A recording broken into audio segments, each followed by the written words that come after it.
আসসালামু আলাইকুম ভিউয়ার্স, সানিতা ক্যাফেতে আপনাকে স্বাগতম। আজকে আমি আপনাদের দেখাবো ভাজা পুলি পিঠার রেসিপি। কিভাবে আপনারা ভাজা পুলি পিঠা তৈরি করবেন। আপনি স্ক্রিনের উপরে প্রয়োজনীয় উপকরণের লিস্ট দেখতে পাচ্ছেন, প্রয়োজনে এটা নোট করে নিতে পারেন। তাহলে চলুন আমরা সরাসরি ভিডিওতে চলে যাই। এখানে আমি চুলায় পানি বসিয়েছি আর আটা নিয়ে নিয়েছি 1 বাটি, চালের গুঁড়া নিয়ে নিয়েছি 1 বাটি। আমি দুইটা একসাথে মিক্স করে নিব, নিয়ে গরম পানিতে আটা মেরে নিব।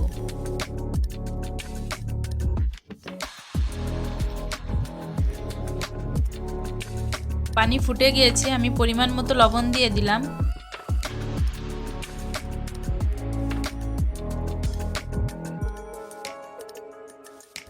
দেখতেই পাচ্ছেন আমার আটা মারা হয়ে গিয়েছে। এবার এটাকে একটা পাত্রে ঢেলে নিব। গরম থাকতে থাকতে এটাকে মাখিয়ে নিলে বেশি ভালো হয়। আপনি হাত দিলে সহ্য করতে পারবেন, তখন আটা ভালো করে মাখিয়ে ডো তৈরি করে নেবেন। আটা অনেকক্ষণ মাখাতে হবে। আপনি যত আটা মাখাবেন মেশাবেন তত ভালো হবে। সেটা রুটির ক্ষেত্রে হোক বা অন্য কোনো ক্ষেত্রে, আপনি আটা অথবা চালের গুঁড়া দিয়ে যে জিনিসটা তৈরি করবেন আপনার খাবারটা অনেক বেশি ভালো হবে। আটা ভালো করে মাখিয়ে না নিলে আপনার পিঠা ফেটে যাওয়ার সম্ভাবনা থাকবে। আমি এখন ছোট্ট গোল আটার বল মতন বানিয়ে নিচ্ছি। আমি রুটি বেলে নিব, তারপর এটাকে কেটে পিঠা তৈরি করব। পিঠার ভিতরে আমি যে নারকেলের পুরটা দিব ওটা এখন তৈরি করে নিব।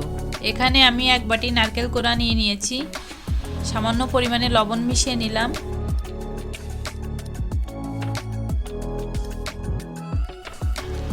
তেজপাতা এলাচ ভেঙে দিয়ে দিলাম আর 1 বাটি চিনি।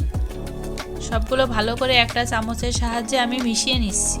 আপনি চাইলে এতে গুঁড়া দুধ দিতে পারেন, এতে পিঠার স্বাদটা দ্বিগুণ বেড়ে যাবে।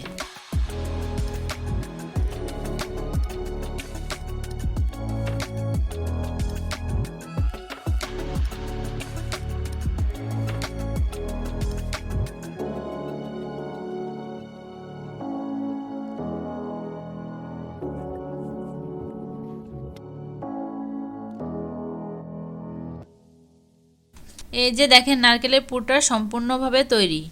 এটা এখন আমি এক সাইডে রেখে দিব। এবার আমি রুটি বেলে নিব। আমার ভিডিওটি যদি আপনার ভালো লেগে থাকে একটা লাইক দিবেন এবং কমেন্ট বক্সে আপনার মূল্যবান মতামতটি শেয়ার করবেন। পরবর্তীতে এমন আরও মজার মজার রেসিপি পেতে আমার চ্যানেলটি সাবস্ক্রাইব করবেন। আমার রুটি বেলা হয়ে গিয়েছে। এটা আমি একটা স্টিলের গ্লাসের সাহায্যে গোল করে কেটে নিব। আমি রুটির মতো করে বেলে নিয়েছি, কিন্তু রুটির মতো বেশি পাতলা করা যাবে না, একটু মোটা রাখতে হবে।